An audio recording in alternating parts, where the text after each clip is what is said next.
Mənim onda 4 ya 5 yaşım olardı. O vaxtdan 80 il keçsə də, hər dəfə o müthiş sürgün günlərini xatırlayanda əhvalım dəyişir. Atam erməni quldurlarına qarşı vuruşduğuna görə xalq düşməni adı ilə 37-ci ildə həbs edəndən sonra bizi, ailəsini də Qazaxstana sürgün etdilər.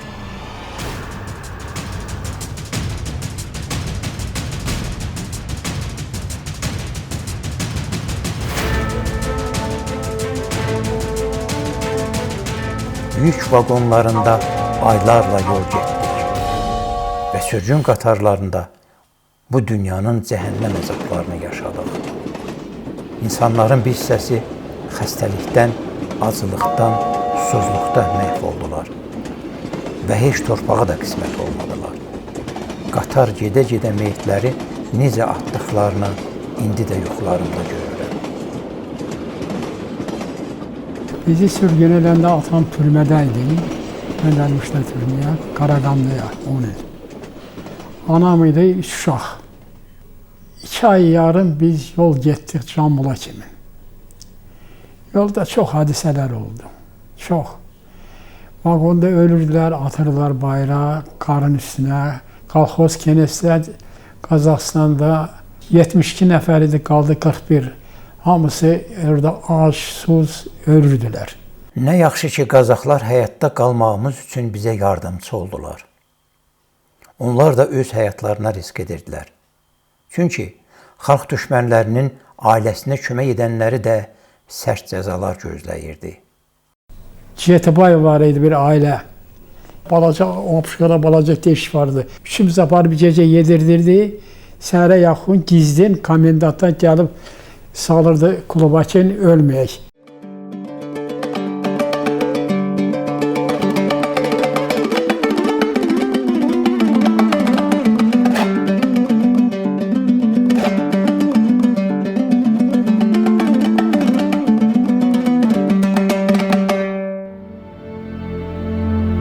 Vedibasarda ata yurdumuzu, var dövlətimizi, Qazaxstanda da min bir əzab görmüş anamızı itirdik. Anam 1918-ci ildə ermənilərin törətdikləri soyqırımdakı qanlı hadisələrin canlı şahidi olmuşdu və təsadüfən sağ qalmışdı. 250-270 erməni alladıb, gəlib girib Dəhnəzə ki, biz Andronikdən ayrılmışıq, bizə kömək eləyin. Beləliklə Dəhnəzə cəmaatı yığıb, alladıb cəmaatı, ondan sonra başlayıb milləti qırmağa. Bir kişi görür ki, balaca uşaqlar götürüb oda atırlar, qırırlar, öldürürlər. Əlini atır anamı burada səbət var idi. Bunu qoyur səbətin altına.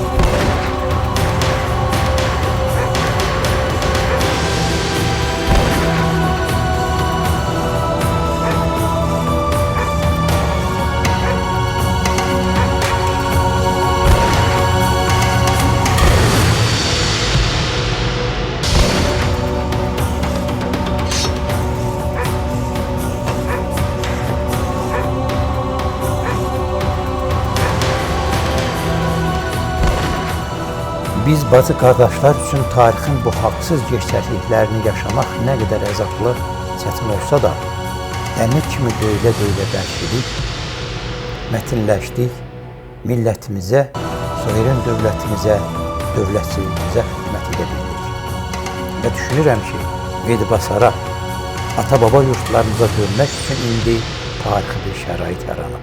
Əminəm ki, gün gələcək, Qərbi Azərbaycandan olan soydaşlarımız, onların yaxınları, uşaqları, nəvələri tarixi diyarımız olan Qərbi Azərbaycana qayıdacaqlar.